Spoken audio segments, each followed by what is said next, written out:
Aloha, shining ones! Hello, hello, hello! Thank you so much for watching the replay. I'm so excited to be here with you all today for our second Astrology Mini Class. Hello, hi Sasha, hi Tara, hi Brooke. Hello, hello Melissa. Hello Norin. Hi Echo Energy, hi Creation Alchemy. Hello Hilly. Hello. So many people coming in. Welcome, welcome, welcome. It is a glorious day here on Maui. Excellent day to talk about astrology. So, it is also a very windy day. There are strong winds coming in here and there. And hey Dakota! Yay! So glad that you're here. Yay, yay, yay. Welcome, welcome, welcome, welcome. Hello, hello. So, as you may notice, it is a windy day. It may get more windy. And my wind chime is right here. We'll just see how loud it gets. I might have to close the door if like the wind gets super loud and the wind chime is super loud. The wind chime is hanging inside, you guys. It's like so windy at my house that the wind chime cannot be outside. But it is a beautiful wind chime nonetheless. Even though you are an astrologer, you just like hanging out with me in my live stream sometimes. I love it when you do. It's so good. I love doing live streams. I should do them more. I should really do them more. Okay, my loves. So while everyone is coming in and saying hello, why don't we all introduce ourselves by finding the emoji for your sun sign and typing it into the comments, just so we get a little different perspective of who is here. So yesterday we did our rising sign, so today do your sun sign. So, okay, Sagittarius representing. Find the emoji for your sun sign and type it into the comments. I'm gonna get up our sample chart, get everything ready to go. Yes, Virgos representing. Gemini's in the house. Woohoo! I'm a Capricorn. My birthday is next week. More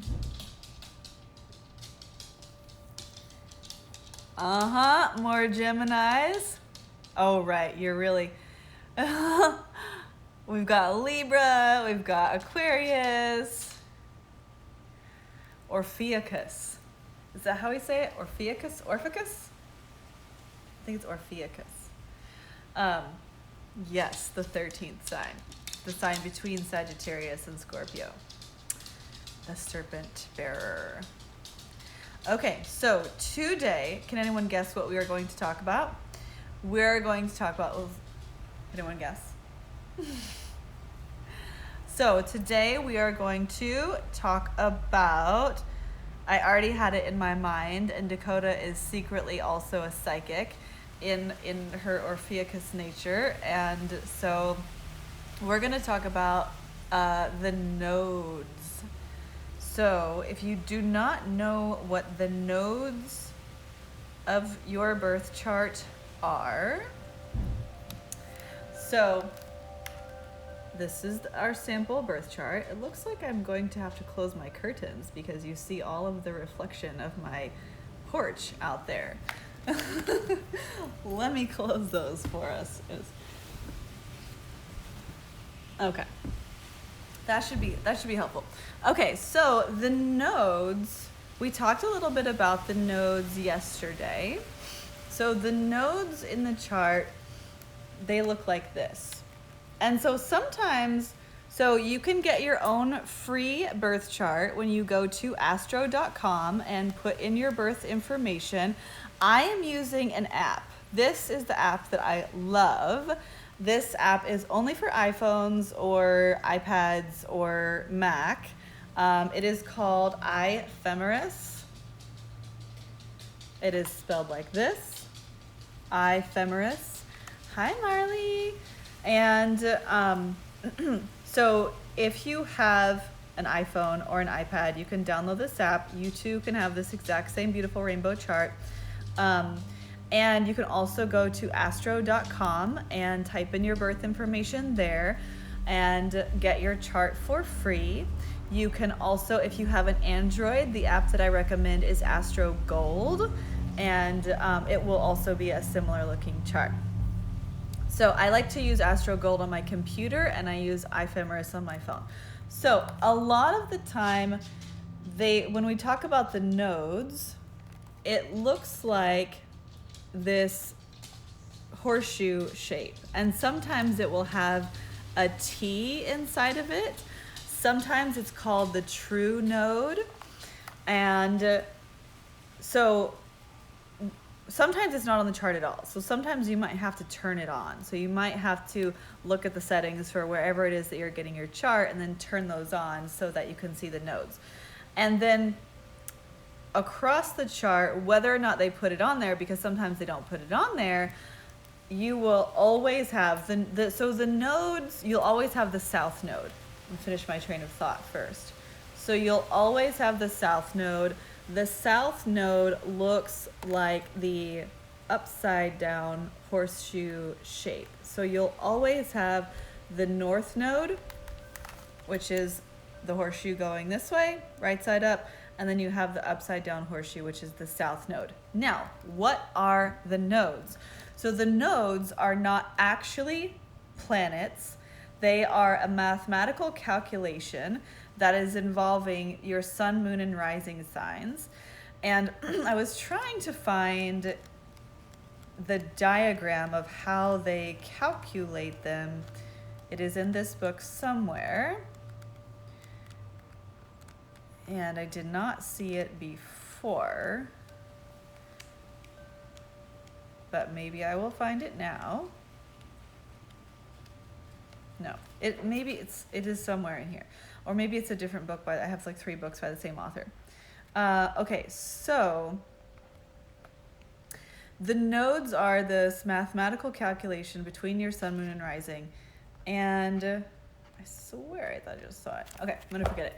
So the reason that it is important to know about the nodes in your chart is because they show the pathway. This is like one of my most favorite things to talk about. They show the pathway of how you can, or not like how, because your astrology chart doesn't tell you how to do anything. It simply gives you guidance, and you, through your free choice, get to decide how you want to work with the different planetary and archetypal energies of the signs. So, but the path between those 2 nodes, because they are always on either side of the chart, they're this polarity that you're working with. So this, in our sample chart here, this north node is in Cancer, and so then we know exactly over here in the exact same degree we're going to have the south node in Capricorn. And so the node occurs, it's this interception point. You have the Earth and you have the moon, and then the moon is going around the Earth like this, and then the Earth is going around the sun like this. And so the nodal points, the nodal axes, are the places where the moon's orbit around the Earth and the Earth's orbit around the sun intersect. And this is also the points where we have the eclipses. So when you were born, that cross mark between the axis of the moon rotating around the Earth and the Earth rotating around the sun intersected in 2 different places. And so that is what makes your north and south node. Now, in Vedic astrology, these are called Rahu and Ketu. The north node is called Rahu and the south node is called Ketu. And so in the mythology of the nodes and relative to Rahu and Ketu, they're also called the dragon's head and the dragon's tail. So the north node, which we remember is the right side up horseshoe shape, which is called Rahu, is the dragon's head. And then the south node, which we remember is the upside down horseshoe shape, and that's called K2, that's the dragon's tail. And so why this is important is because this is really this trajectory, like you are, and all of your chart is in the center. So this is in our chart here, this is the dragon's head, the north node, and this is the dragon's tail over here. So for all of you guys who have dragons like me, this is awesome. So okay, so why this is important is because the relationship of the polarities between the two nodes in your chart show you the pathway that is available to you about how you can transform your karma into your dharma. Okay, that's how I see it. Different people see it different ways. In the traditional astrology, the south node, which is that upside down horseshoe shape that you find over that in our sample chart here, we find right here. This is the south node. That's K2. And so people talk about, right, that's the dragon's tail. And so this is how traditional astrology would speak about the dragon's tail, about the south node, about K2. And so it's generally thought as of not a really cool thing. And that the dragon's tail is actually where your spirit is trying to leave, right? It's like the tail end. Some people even say that it's like defecating, that it's like disconnecting. So this is where some people would say that this is where your soul is really trying to like detach, and it just wants like nothing to do with like the house and the sign and everything. And that's where it's almost like you're losing energy, because it's this disembodied dragon's tail, right? It's like, you know, when you try to catch a gecko, this happens to me all the time. Actually, it doesn't happen to me because I don't want them to lose their tails, but I catch geckos. We have a lot of geckos here in Hawaii. So I always want to catch the gecko and not have it lose its tail. Because it's weird to have this like wriggly disembodied tail. So that's the example of how the south node can look in your chart. Some people, when they interpret it that way, is that this is a place where you're losing energy because the tail is no longer connected to the dragon anymore. And so it's just like this thing that's like this disembodied thing that's losing and draining energy. That is not how I view the south node. And I'll tell you how I view it instead after I tell you about the north node, and just complete that whole thing. Aloha Latoya, so glad you're here. These girls who are like already in the Astro Empowerment course are like getting the pregame. They're getting their pregame on by coming to the Insta Lives. I love it. So the north node is the dragon's head. And so the dragon's head, in this way of understanding this, the dragon's head is this like disembodied head. And it's just like hungry, hungry, hungry, hungry. And it's just consuming, consuming, consuming, consuming. And so this is where it's kind of like you can, you know, people who look at this as this very consumptive energy, though, like where it's like, you know, you're really like so obsessed with material things and you just like can't get enough, and like this consuming energy. So there's just different ways of looking at these kinds of things. So, but for me, and there's other, not just me, I'm just not the only person who thinks of it like that, but there is a school of astrology that looks at the nodes, the north node and the south node, as two very empowering places in the chart. And like anything, you know, if you have Saturn conjunct your sun, or, you know, Pluto at your midheaven or something like that, it's like those could be seen as challenging situations, but there's always gold to be mined. Like, you know, you and your amazing cosmic knowledge when you chose exactly the placement of all of these planets and signs and everything from the minute that you were born. You did not choose a life that would be difficult for you. Your free will is what decides whether those aspects and those alignments that you decide how you're going to work with the clay that's on the wheel. You decide what you're going to make. It's not that you have certain alignments and then you're fucked. That is not how astrology works at all.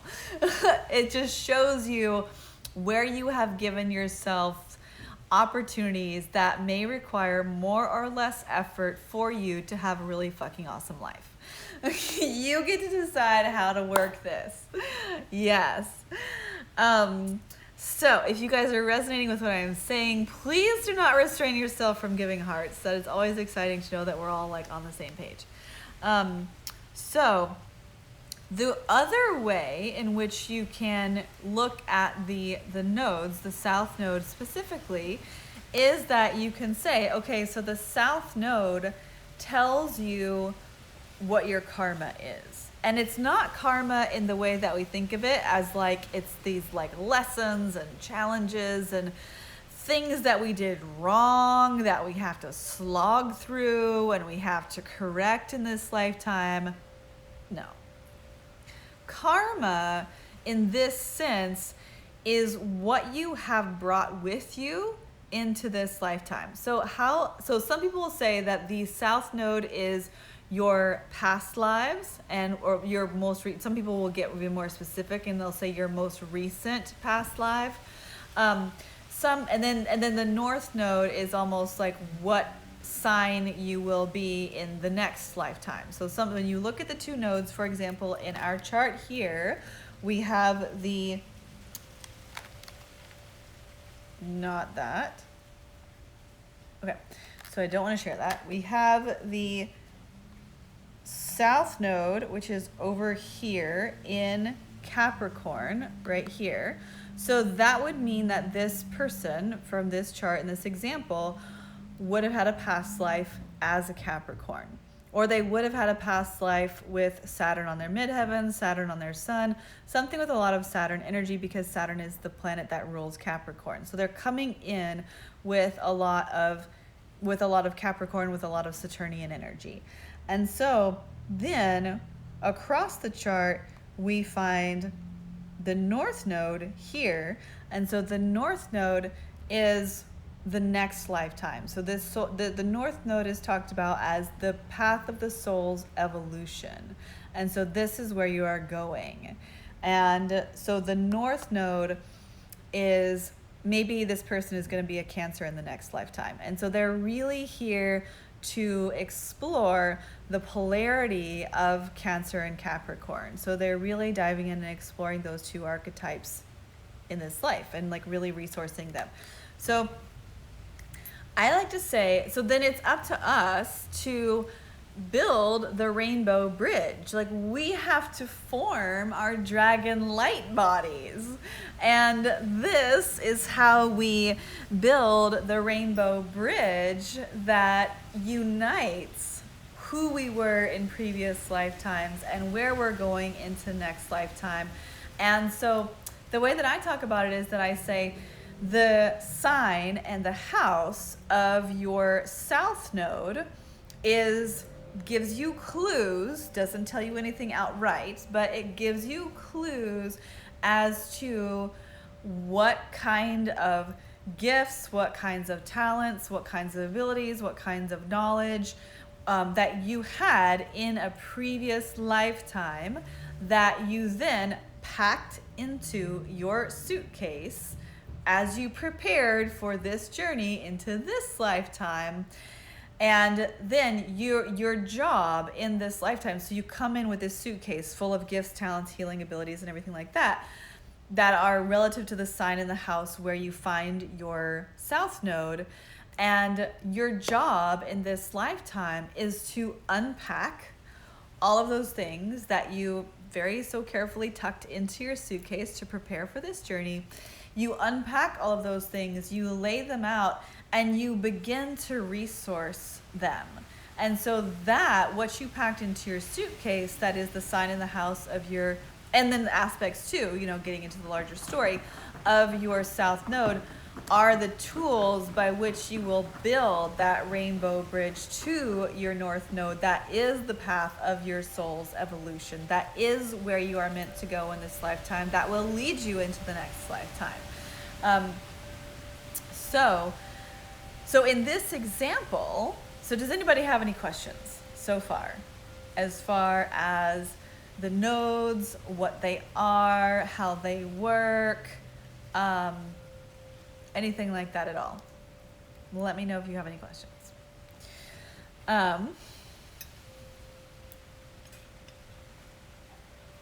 So I'll come back to the questions if you guys type them in.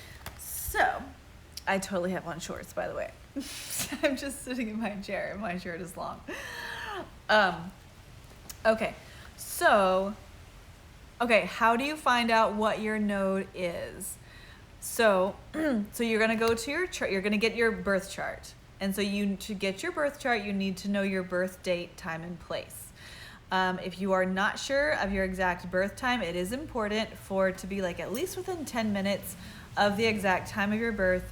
If you are not sure about what time you were born, you can watch the last Instagram live that I did yesterday where we talked about how you can discover that, because it's based off of your rising sign. And so you need to find your birth chart. You can go to astro.com and then you can, hi Kyra, yay, so good to see you. It's a dear friend of mine from San Francisco. So you can go to astro.com and get your chart for free, and astro.com will only show you the true node, which is your north node, and then you just know that there is the corresponding south node that is the exact same degree in the exact opposite sign. So that is how you find your north node. So what if you're a triplet and do we all have the same destiny? No, because you all have free choice. So you can totally be a triplet or a twin or a quintuplet or whatever. And, you know, or yeah, it's like, you know, you're born in exactly the same time, exactly the same place.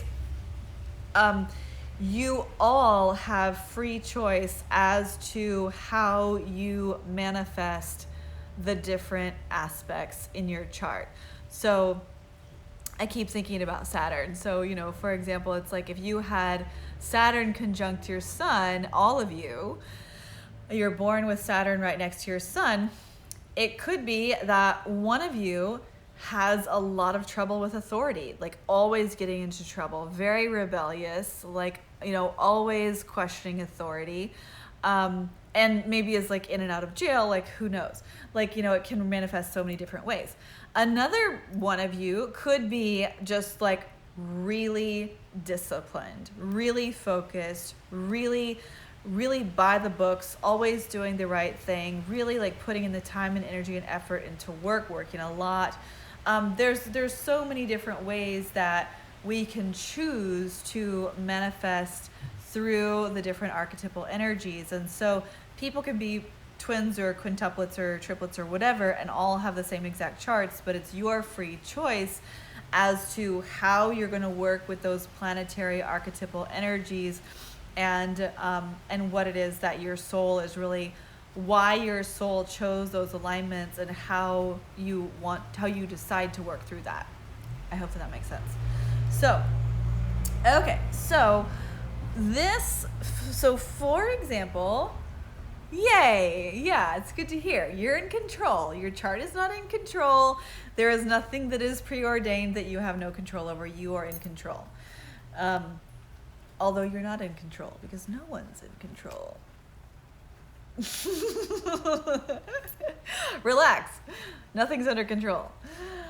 Okay. So anyway. Okay, so in our example here, we have this person who has their south node in Capricorn. Maybe I'm just thinking about Saturn because we're talking about the South Node in Capricorn, and the sun is about to go into Capricorn, and I'm a Capricorn, and it's about to be my birthday. All the things. So we're looking here at this person who has their South Node here in Capricorn in the 7th house. Okay, so we didn't talk about houses yet, but we cannot teach the entire Astro Empowerment course on Instagram Live because it would take forever. And I've already filmed it all as the course. Anyway, so when we're talking about someone who's coming in with a South Node in Capricorn, so this means that in a previous lifetime, this person maybe was a Capricorn or has a lot of Saturn in their chart. And so they are coming in with all of the tools, skills, and abilities of Capricorn, right? So this is being very, very structured, very disciplined. They like a lot of rules and boundaries. You know, like for me, like as a Capricorn, my favorite teachers have been those teachers who are like, you need to be here on time, even though I was always late. They're like, you need to be here on time. Once we start teaching the class, I'm locking the door. If I see you on your phone, I'm gonna kick you out. Like, you know, all of these like really, really strict rules. Those were my favorite teachers because I actually thrived under, hey Jillian, I actually thrived under that kind of structure. Because that made me feel safe because it was an energy that I was comfortable with. So this is the same thing for a person who has a South Node in Capricorn. Whatever the signs, so I'll also say this. So sometimes, especially when we're younger, especially before the Saturn return, which happens when you're like 29, 30, 31-ish, relatively around there, sometimes the attributes of the South Node we totally get, where it's like, yes, like I identify with those frequencies, I resonate with those frequencies. If you don't, there could also be something else, you know, something else in the chart that is overpowering and flavoring that experience of your South Node. So there's a lot of different ways that can manifest. So and then when we talk about the North Node, sometimes it can be that when you hear about the attributes of your North Node, you're like, I don't know, that doesn't sound like me at all. Never done that. But that's because it's where you're going, right? So the South Node is where you've been because that was your previous lifetime. And so you've been there, you know it, it's familiar, it's comfortable. It's a place that you feel really safe because that's what you know. And that's why they call the North Node the path of your soul's evolution, because you're like, ah! We'll talk more about that in a second. So the South Node is how you feel really comfortable, and it's like the tools that you're most familiar with.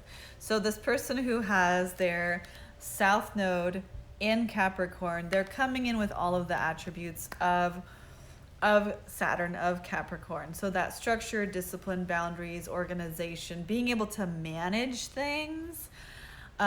People with a lot of Capricorn are really good at just like managing things. They are the people that you want to be running, you know, your office managers. They're the people you want to be running your business. They are the people who also, like, when shit goes down, it's like they are like the cool, calm, non-emotional, let's do this needs to happen. Like, you know, in an emergency, a Capricorn is a really good person to have on your team.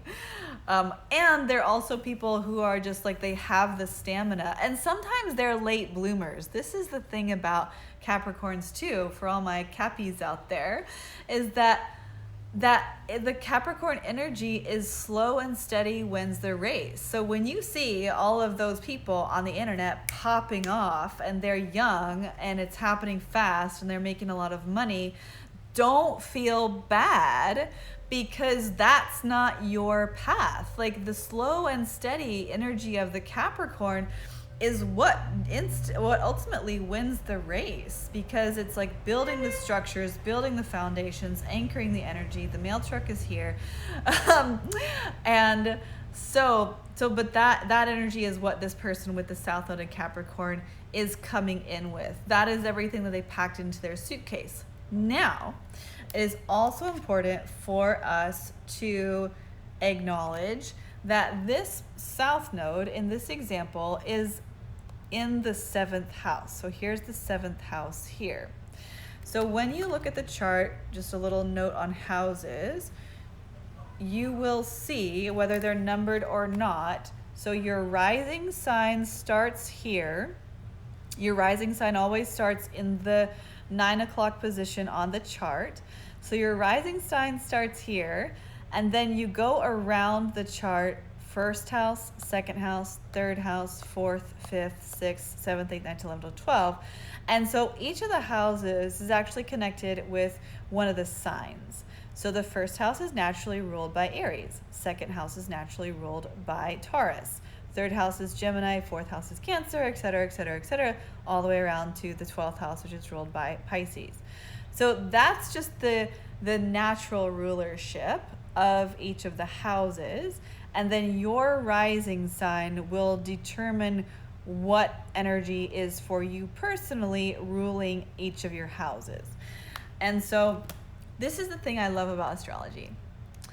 It really challenges our linear understanding of the world, because there is a part of us as human beings that wants things to go in boxes. As much as we might think that we're multidimensional light workers, we're also kind of like, but which is it? Is it that or that? And that's really like a deprogramming that we're going through, especially in this time where we're learning and remembering about the true multidimensional nature of reality and of ourselves. And so astrology really challenges us. And I always say astrology is like a soup. And it's a puree, so you can't take the carrots out, right? It's like it's a part of the soup. So in this example of talking about the 7th house over here, so the 7th house, if we're going through the signs, is naturally ruled by Libra. That's the natural rulership of the 7th house. Now, this person's 7th house is ruled for them personally by Sagittarius. Even though this is over here in Capricorn, the rulership of this house is determined by what's happening, what sign is here at the very beginning of the degree of which this house begins. So we have a soup here. We have a soup of Capricorn. We have a soup of the South Node. We have a soup of Sagittarius. And then we also, this is all in the same soup, not all these separate soups. So we have a soup that is, one part Capricorn. These are not going to be correct ratios, but 1 part Capricorn, 1 part Sagittarius, 1 part of the South Node, and not counting everything else that's going on in here, and 1 part of Libra, right? Because Libra is the the natural rulership of the 7th house. So Libra ruling the 7th house makes it about, in a small sense, relationships, right? Because the journey through the houses, when we're going here, this is the 1st house that's ruled by Aries. So we know ourselves. I am. Then we know who we are. Then we go into the 2nd house, which is Taurus. What's important to me? What are my values? Then we go into the 3rd house. Okay, I know who I am. I know what's important to me. How do I communicate that to others, right? 3rd house ruled by Gemini. Aloha, sisters. So glad you're here, Rebecca. So now we know who we are. We know what's important to us. We're starting to communicate it. Then 4th house, we begin to build a foundation around that. Then we go into the 5th house. Then we get to play. We're like, okay, I've got my foundation. Now, what can I create from this? The 5th house is ruled by Leo. Then we go into the 6th house. 6th house is, how do I bring this into my day-to-day? How do I make daily rituals around what I have created and the foundations that I've built around what I know about what's important to me, who I am, and how I communicate that? So that is the personal development journey of the psyche through the houses. Then when we cross the border from the below the chart into above the chart, so this is everything that's visible in the sky, this is everything that's visible, that's not visible, that's below the earth. So when we cross that western horizon, we come up into the 7th house, then we meet the other. The 7th house is where we first experience another person's energy.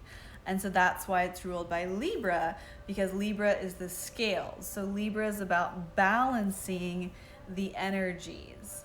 And so some people would say that the 7th house is about relationships, because that is how we interface with another person. And then just to finish that conversation, 8th house is like, okay, once I've like begun interfacing with another person, now how do I experience intimacy? What are the power dynamics? What are the deeper undercurrents, Scorpio, of the dynamics with another person? Then what do I learn from that? How can I expand my horizons through my interfacing with other people? 9th house ruled by Sagittarius. 10th house, okay, now that I've expanded, now that I've begun to teach what I've begun to learn, I've begun to develop a philosophy about what it is that I've learned through this entire journey. Now, 10th house, I build the foundations that is the legacy that I'm here to leave. So that's career, fame, reputation, destiny in the world.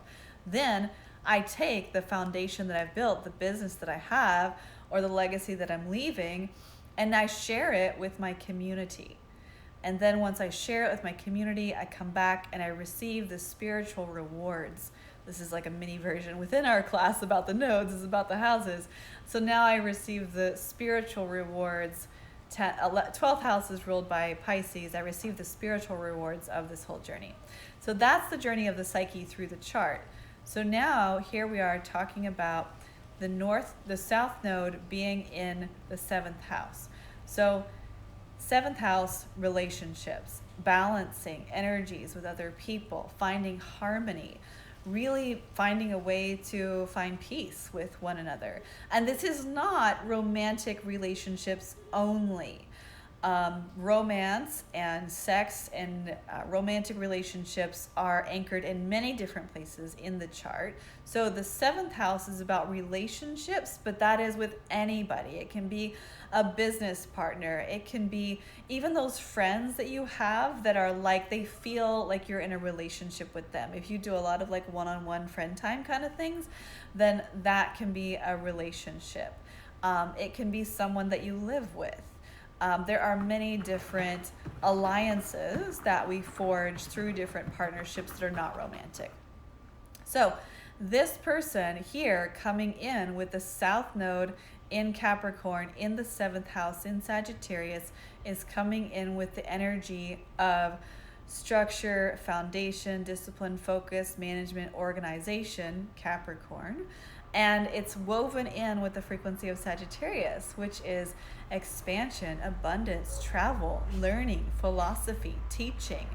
And so it's really, hi Lucinda, it's really weaving all of this together. So that's what they're coming in with. That's what they are like. They have a master's in all things Capricorn and all things Sagittarius. And right, so this is also in the realm of relationships. So then we're applying all of this. Perhaps they're, a person who was a leader and built a whole legacy that was based on a philosophical understanding of relationship dynamics. Perhaps that's what they're coming in with. So it can manifest many, many, many different ways.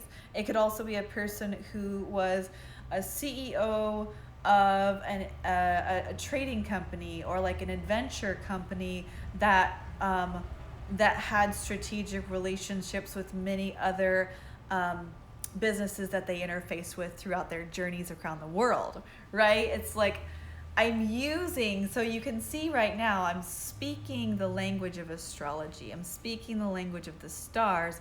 And how I'm doing that is that I've remembered and understood and embody all of the different keywords and archetypes and frequencies of each of the different signs. So then, as I am speaking, I'm making this soup, and I'm just weaving in these different identifiers, these different keywords of all of the different signs that I'm working with. Because right now I'm working with Sagittarius, Capricorn, and Libra. So that's how this works. Once you begin to have a very personal relationship with the planetary energies, you can just speak like this too. And you can recognize it in people that are around you. That's why this is such a gift, because someone comes up to you, they are representing this soup of Capricorn and Sagittarius and Libra, and you can see it. It's almost like you can smell it. And then you're like, aha, okay, like you have a whole different interface with the world in that way. So that is what this person is coming in with. Those are the resources that they have. And then that their bridge that they're building across the chart is the North Node. And so the North Node shows you the path of your soul's evolution, the trajectory that you are meant to take that will cause your highest transformation and deepest evolution in this lifetime. And also is you giving your gifts, right? Because you've brought in all of these goodies in your suitcase, and so you're meant to share them. And so then you're like, how do I share them? So this person has the North Node in Cancer. And so like I said, so the North Node can feel very foreign when we're talking about, what frequencies we resonate with. You might not resonate with your North Node in the beginning. So the North Node, I like to say that the North Node is the experience of walking the path of your soul's evolution, is kind of like in Kauai, or in many places in the world, there are these things, but in Kauai specifically, on the North Shore, there are these trails up from the mountains, and they overlook this beautiful vista of the North Shore. And the trails are very narrow, and they're very exposed. And so you're just like sheer drops on either side, but the vista is so amazing. And that's kind of like what walking the path of your soul's evolution is like. Oh my God. And like, oh my God. It's kind of like you are compelled to follow. You want to follow. You desire to follow the path of your soul's evolution, and it can feel scary as fuck. And it's kind of like, but it's what you want to do. So there's you have to really supporting people in resourcing the things that they're coming in with from their South Node is one of my favorite things to do, because we're not naturally inclined to want to walk across the path of our soul's evolution, because that feels terrifying. But it's kind of like this elephant in the room, and it's this thing that you can't ignore until you can't ignore it anymore. And then that's when you are walking the path of your soul's evolution. You're taking your Dharma, you're unpacking your suitcase, you're transmuting it into you're taking your karma. Did I say Dharma? You're taking your karma, you're walking it across, you've building that rainbow bridge, you've built your dragon light body, and then you are able to reach and achieve your Dharma, which is the service that you came here to share in the world. And that's the most amazing thing that you could ever do. Like when you're living in your Dharma, when you're living in alignment with the path of your soul's evolution, everything works out because you are in alignment. The right people come, the right opportunities come, the right resources come, everything comes all the same, not all at the same time, but it comes when it's necessary because you're aligned, you're there. And it's like my Kundalini teacher says, it's like, Joseph Campbell talks about following your bliss, and it's really, when you are walking your dharmic path, that it's like follow your blisters. Because sometimes the Dharma is not relaxing on a beach in Maui, sometimes the Dharma is getting on Instagram Live, teaching about things, feeling awkward, doing it anyway. And thanks for the hearts.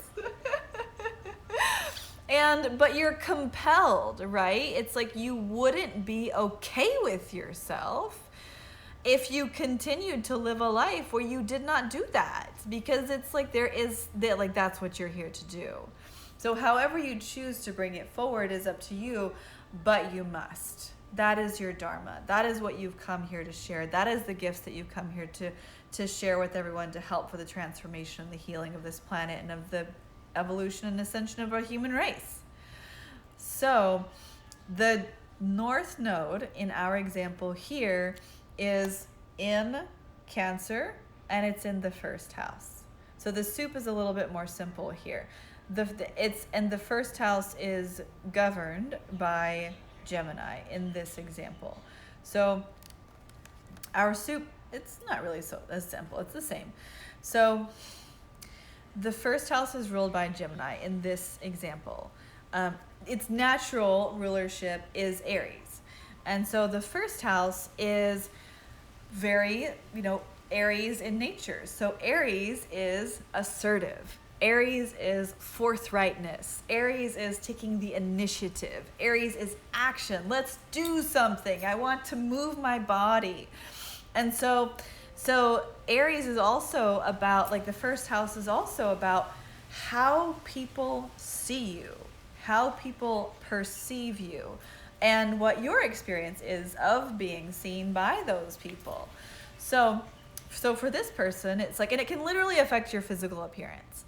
So for this person, having their first house, their ascendant being in Gemini, there is a natural inclination, like they're seen as someone who communicates. Maybe they're a writer, maybe they're a publisher, perhaps they're a news reporter, they're a journalist, they're an intellectual. There's so many different ways that can show up, having the Gemini rising. I know that there were some Gemini risings in here in the beginning. Who's the Gemini rising? Maybe you can tell us what your experience is of being Gemini rising. So we have Gemini rising, and then we have the North Node, path of the soul's evolution in Cancer. So there's something for this person around how they're meant to apply their gifts and skills in this lifetime, the path of their soul's evolution. Gemini sun, awesome. Let's see if there's anybody who's Gemini rising, and let them share. And then if they're not, then you can share. So be thinking about what your experience is of Gemini sun.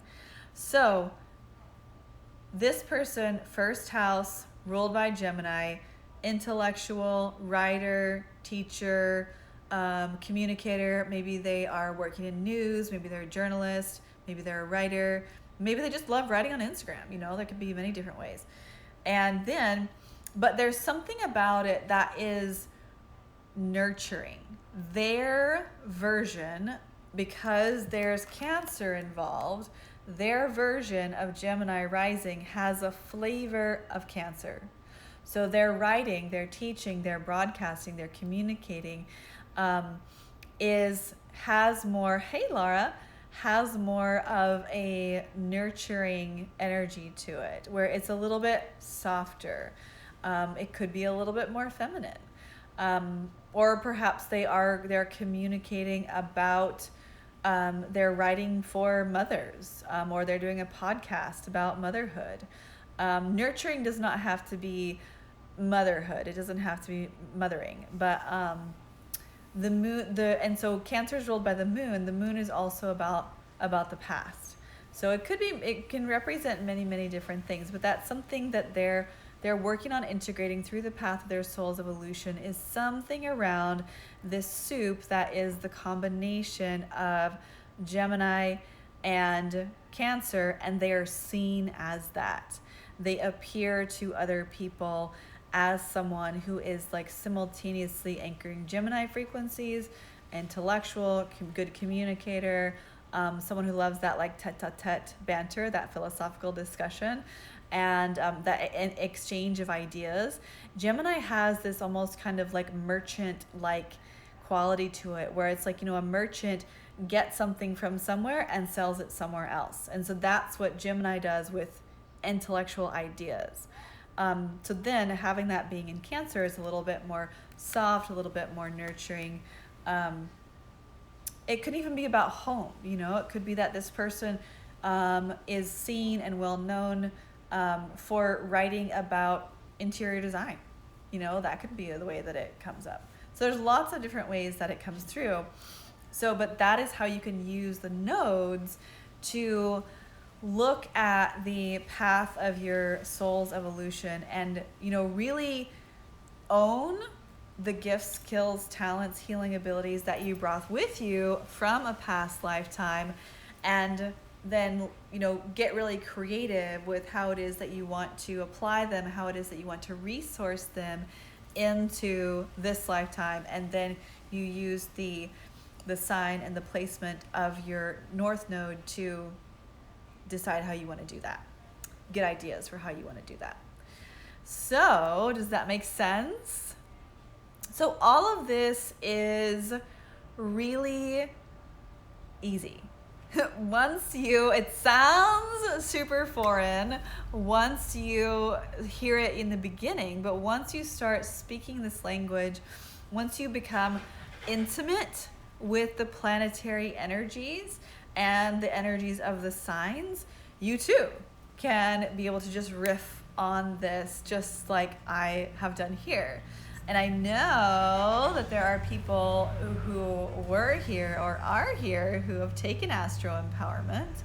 If you guys want to chime in about how learning to speak the language of the stars, or anybody else, you don't have to have taken the course.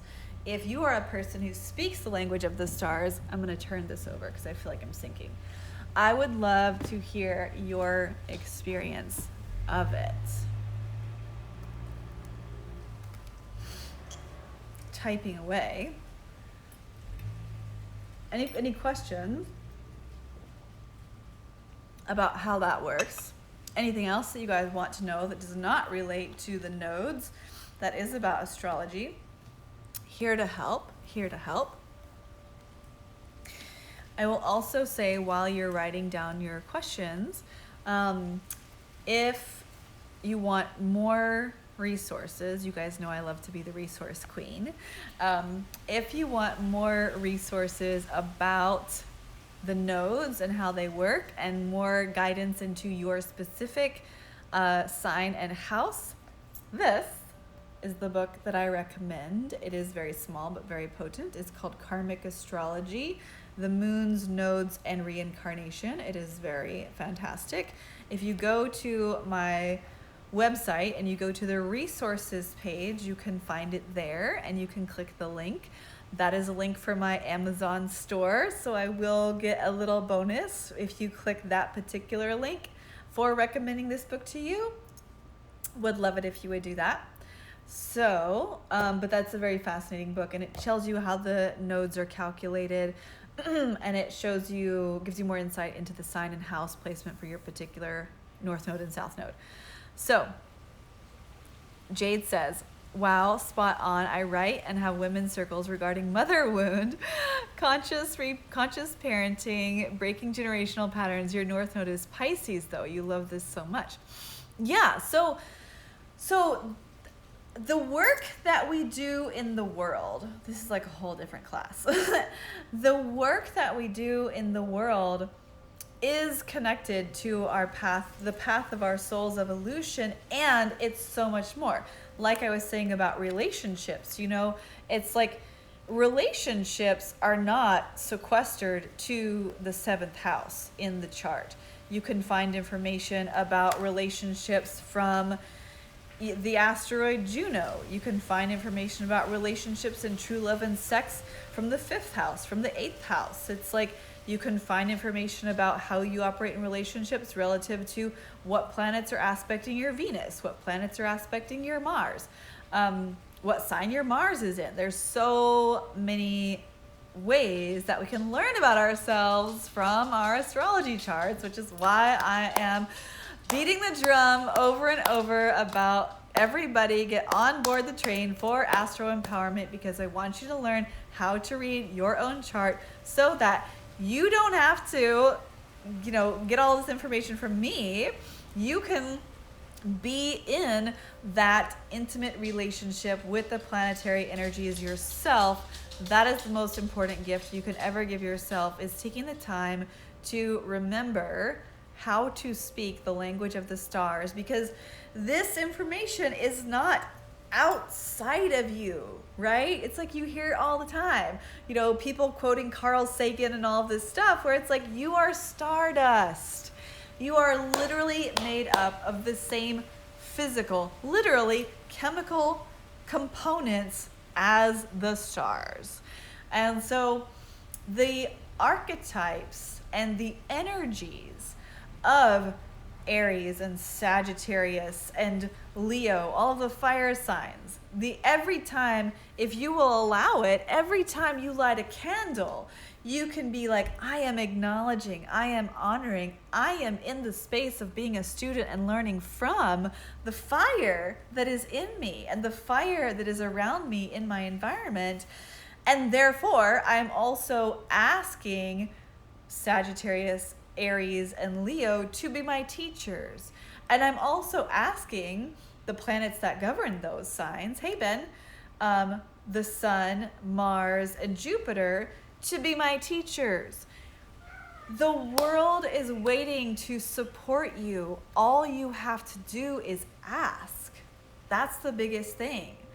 And so when you put yourself into a place where there are other people who are gathered with the same intention to remember the language of the stars, to begin to speak the language of the stars, to begin to ask, to mentor with those different planetary and archetypal energies of the signs and the asteroid goddesses as well, then your intention is amplified. So you can totally listen to these Instagram lives and get the books and do the research and listen to some YouTube videos. And when you choose to invest your time and energy into actually doing a formal course of study, whether it's my course or someone else's, I don't care. But you're committing to that path. The universe does not speak through words. The universe speaks through symbols. The universe speaks through rituals. The universe speaks through actions. So when you make that ritual of committing to a formal course of study of astrology, you commit to remembering the language of the stars within you, and you put the ritual of watching the videos, of getting the books, of doing that in a container with other people, that intention is amplified. And so that is the opportunity that I am offering to you guys through the Astro Empowerment course. And so this course is a 6-month journey. It is one of my favorite courses because it is so luxurious. The courses, the modules for the course come out twice per month. So sometimes you have 1 week in between modules, sometimes you have 2 weeks in between modules, but you have lots and lots of time to digest and integrate and really work with the different planetary and archetypal energies and really develop that personal relationship with the energies. You will learn how to read your own chart. You will learn about all of the different aspects. We didn't talk about any of this crazy stuff in here. And you will also learn about how to interpret the weather. People are like, today the moon is trining Jupiter. What does that mean? You will be able to look at your own chart, find out where those planets are in your own houses, and learn how to resource this energy for yourself. So truly, truly, truly, it is the greatest gift that you can give yourself, is to inform yourself, to educate yourself, to remember the language of the stars that shimmers and vibrates within you. So I hope that this Instagram live has been helpful for you. And I am totally here to answer any questions that you might have. I'm going to post this in my feed. You can post them in the comments below. And I'm going to be doing another Instagram live on Thursday. I might do one tomorrow. We'll just see, but the next scheduled one is on Thursday at 12 p.m. Pacific time, 2 p.m. Pacific time. Thursday at 2 p.m. Pacific time. I would love to see you there. Would love to hear your questions. And if you're feeling called, led, or guided to join us for Astro Empowerment, the doors are closing this Friday on the 20th at 12 p.m. Pacific time. They are open for you now. We are welcoming you to join us, and I would love to see you there. Thank you so much for being here. I love you all so much, and I will see you again soon.